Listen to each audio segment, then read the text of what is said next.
स्वागत है आप सभी का tech study ITI YouTube channel पर। इसरो आईपीआरसी की तरफ से आईटीआई डिप्लोमा और 10th पास आउट कैंडिडेट्स के लिए परमानेंट जॉब की वैकेंसीज आई थी, जिसमें आप देख सकते हैं यहाँ पे टेक्निकल असिस्टेंट और टेक्नीशियन बी की अलग अलग पोस्ट पे वैकेंसी निकाली गई थी। इस पे एक डिटेल वीडियो हमने आपके लिए बना दिया था, कैसे होगा सिलेक्शन प्रोसेस एंड क्या होगा एलिजिबिलिटी क्राइटेरिया। अगर आपने वो नहीं देखा है तो ज़रूर देखिएगा, और चैनल पर नए हैं तो प्लीज़ सब्सक्राइब करके बेल आइकन को हिट कर लीजिएगा, जिससे आपको सभी तरह की पढ़ाई की वीडियोज़ के साथ साथ जॉब और अप्रेंटिस की अपडेट भी यहाँ पर मिलती रहें। आज यहाँ पे इस वीडियो में हम लोग देखेंगे कैसे आप अपने मोबाइल फ़ोन से आसानी से इसरो आईपीआरसी का फॉर्म अप्लाई कर सकते हैं। एंड लास्ट डेट अगर आप यहाँ पे देखेंगे 24 अप्रैल 2023 है और 27 मार्च यानी कि आज से ही यहाँ पे फॉर्म अप्लाई होना स्टार्ट हो चुका है। तो यहाँ पे आप देख सकते हैं, यहाँ से आप ऑफिशियल वेबसाइट का लिंक हम आपको डिस्क्रिप्शन में दे देंगे। इससे आप डायरेक्ट जाके नोटिफिकेशन भी डाउनलोड कर सकते हैं और यहाँ पर आप क्लिक करके अप्लाई भी कर सकते हैं। तो सबसे पहले इस पर क्लिक कर लेंगे, click here to apply online पे।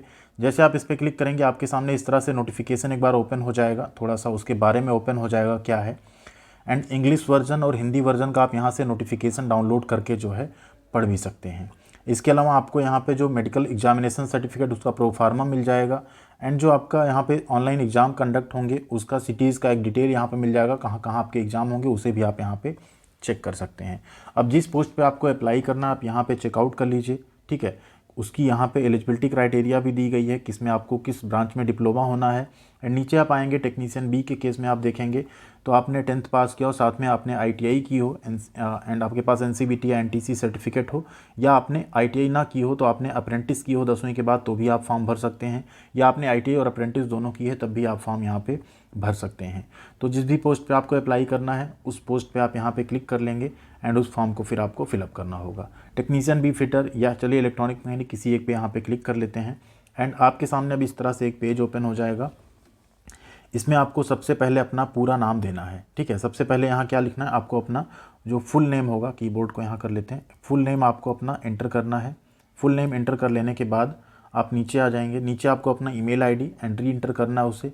देन आपको आपका अपना जेंडर, मैरिटल स्टेटस, कैटेगरी आपको चूज़ करनी है। कैटेगरी आप सावधानीपूर्वक जो आपकी है उसको यहाँ पे चूज़ कीजिएगा। हम फिलहाल यहाँ पे रिजर्व कैटेगरी एक चूज़ करके फॉर्म फिलअप करेंगे, जिससे भी पता चल जाए क्या कास्ट सर्टिफिकेट वहाँ पे मांगा जा रहा है या नहीं। मैरिटल स्टेटस आपको चूज़ करना है। देन आपको अपना जेंडर चूज़ करना है। ईमेल एड्रेस आपको यहाँ पे एंटर कर लेना है। ईमेल आईडी एंटर करने के बाद आपको यहाँ पे कैटेगरी अपनी चूज़ करनी, क्या आप डिसेबिलिटी के अंतर्गत अगर आप आते हैं तो आप उसको एंटर करेंगे, अदरवाइज़ आप यहाँ पे नो कर देंगे। एक्स सर्विसमैन है तो यस करेंगे, अदरवाइज़ नो रख देंगे उसको भी सेम। क्या आपने सेंट्रल गवर्नमेंट में 3 साल तक काम किया तो यस या नो आप कर सकते हैं। क्या आप यहाँ पे स्पोर्ट्स पर्सन हैं तभी यस करिएगा अगर आप हैं, अदरवाइज़ आपका फॉर्म फिर बाद में प्रॉब्लम होगी डीबी के टाइम पे। अब आपको यहाँ पे फादर्स या हस्बैंड का आपको नेम एंटर करना है, जो आप है उसको एंटर कर लेंगे। देन आपको अपना पूरा एड्रेस और यहाँ पे मोबाइल नंबर भी फिल करना होगा। एड्रेस एंटर कर लेने के बाद ऑल इंडिया कैंडिडेट एलिजिबल है तो आपका जो एड्रेस आप एंटर कर सकते हैं। अब यहाँ पे आपको mobile number, alternate mobile number चाहें तो आप दे सकते हैं। साथ में आपको यहाँ पे नियरेस्ट जो रेलवे स्टेशन उसका नाम देना पड़ेगा। मोबाइल नंबर एंटर करने के बाद आपको यहाँ पे जो क्वालिफाइंग एग्ज़ाम है उसका डिटेल देना होगा। क्वालिफाइंग एग्ज़ाम देखिए यहाँ पे क्या है, आपने या तो ITI किया है इलेक्ट्रॉनिक मैकेनिक ट्रेड में, या आपने इंस्ट्रूमेंट मैकेनिक ट्रेड में किया हो, या इलेक्ट्रॉनिक मैकेनिक में आपके पास अप्रेंटिसिप हो, या इंस्ट्रूमेंट मैकेनिक में अप्रेंटिस हो, या आपने ITI प्लस NTC मतलब ITI भी हो, साथ में आपके पास NAC अप्रेंटिस भी हो। ये SCVT वाले कैंडिडेट्स के लिए है, क्योंकि SCVT इसमें एलिजिबल नहीं है। लेकिन आप अगर आपने SCVT से ITI किया, साथ में आपके पास NAC सर्टिफिकेट है तो आप यहाँ पे एलिजिबल हो जाते हैं।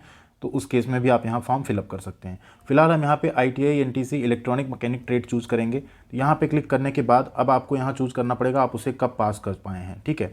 तो जब भी आपका रिजल्ट आया आपके सर्टिफिकेट पे आपको डेट दिख जाती है, उसको आप मेंशन कर देंगे। कितने नंबर आपके आए थे वो आपको यहाँ पे मेंशन करना पड़ेगा, कितने में से आए थे वो आपको यहाँ पे देना पड़ेगा। तो उसको आप मार्कशीट से अपने दे सकते हैं। क्लास या डिवीज़न आपकी क्या रही, ठीक, ड्यूरेशन ऑफ कोर्स क्या था, 2 साल का था। एंड यहाँ ट्रेड डिटेल आपको लिखनी है। तो ट्रेड डिटेल में आप क्या करेंगे, सेम चीज़ आप यहाँ पे टाइप कर देंगे, ठीक। इलेक्ट्रॉनिक मैकेनिक जो भी आपका ट्रेड था उसे आप यहाँ टाइप कर देंगे। एंड इसके बाद यहाँ पे आपसे पूछा जा रहा है बोर्ड, तो NCVT रहेगा आपका, आप उसको यहाँ पे सेलेक्ट कर देंगे। इसके बाद नीचे NAC का डिटेल, अगर आपने NAC अप्रेंटिसिप की है तो आप देंगे उस डिटेल को, अदरवाइज आप इसको क्या करेंगे, ब्लैंक छोड़ देंगे, ठीक है। इसको थोड़ा सा हम यहाँ छोटा कर लेते हैं जिससे आपको दिखने में आसानी रहे।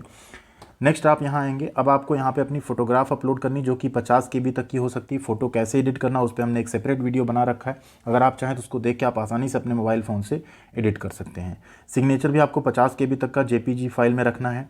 एंड आपको जो सर्टिफिकेट अपलोड करना है उसकी यहाँ पर साइज़ आपकी जो है 10 MB से कम की होनी चाहिए। और फाइल नेम में एक चीज़ ध्यान रखना, जैसे आपका फ़ोटो है तो फ़ोटो के आगे अगर स्पेस दे के आप 1 2 ऐसा कुछ रखे होंगे तो अपलोड नहीं होगा, कोई भी स्पेस नहीं देना है। जैसे फ़ोटो है तो photo.jpg होगी, तभी आप उसे अपलोड कर पाएंगे। सेम जो सर्टिफिकेट है वहाँ पे भी आप इसी तरह करेंगे तभी आप अपलोड कर पाएंगे। अब एक चीज़ यहाँ पे आपको ध्यान रखना है जो आप मिस्टेक कर सकते हैं। देखिए फ़ोटो तो आप फ़ोटो ही अपलोड करेंगे, सिग्नेचर में आप सिग्नेचर अपलोड करेंगे, बट इस सर्टिफिकेट अपलोड में आप यहाँ देख रहे हैं आपको 10 MB तक का साइज कहा जा रहा है। इसका मतलब यहाँ सिर्फ और सिर्फ एक सर्टिफिकेट नहीं अपलोड करना कि आपने ITI का अपलोड कर दिया।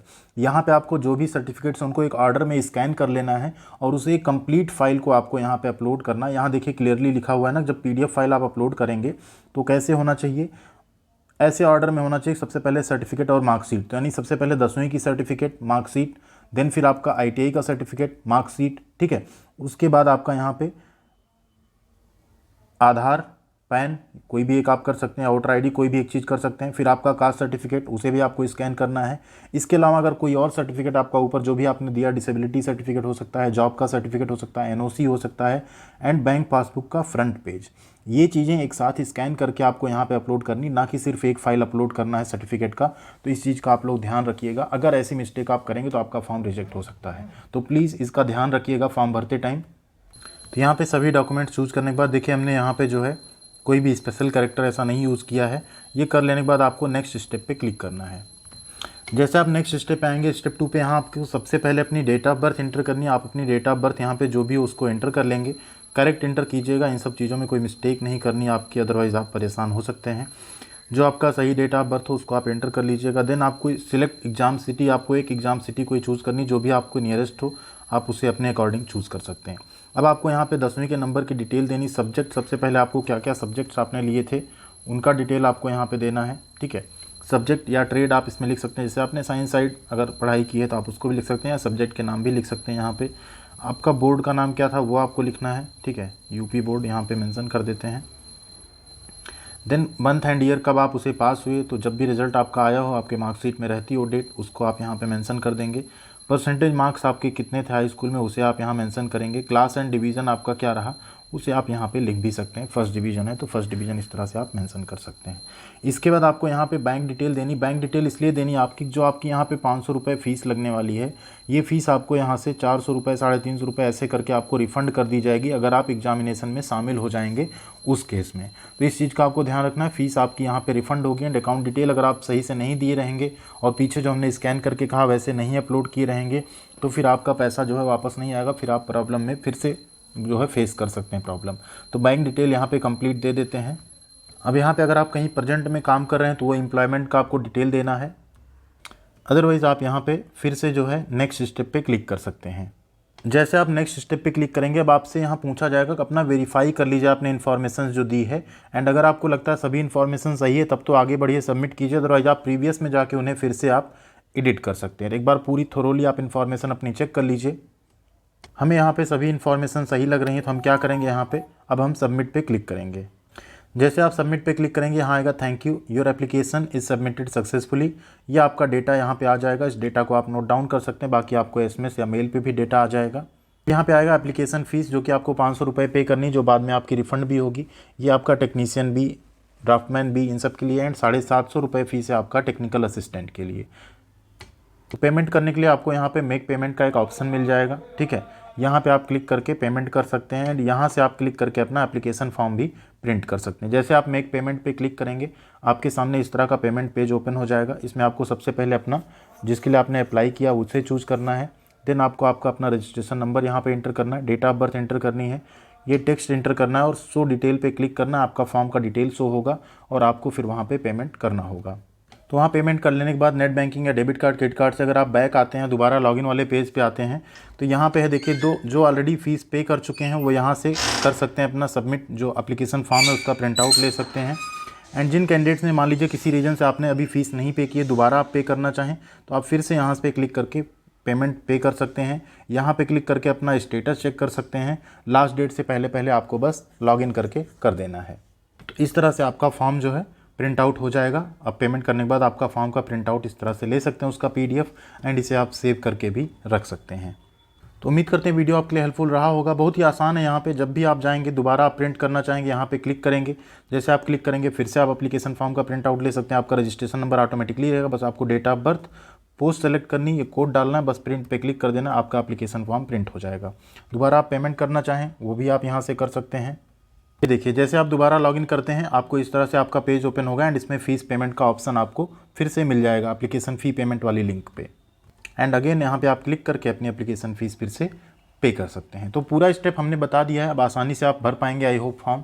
ठीक है, जो भी स्टेप था, अगर आपका पेमेंट फेल होता तो कैसे आपको दोबारा करना है, इसलिए हमने दोबारा बैक करके भी आपको दिखा दिया। जैसे आप इस पे आएंगे देखिए यहाँ अमाउंट आपका आ जाएगा। अमाउंट आने के बाद एंड एक चीज़ आप ध्यान दीजिए, हमने कैटेगरी यहाँ पे SC चूज़ की है, फिर भी पेमेंट का ऑप्शन आ रहा है। पेमेंट यहाँ पे इसका मतलब सभी को करना है। ठीक है, बाद में आपके पेमेंट रिफंड आएंगे अलग बात है, बट पेमेंट यहाँ पर सभी को करना है।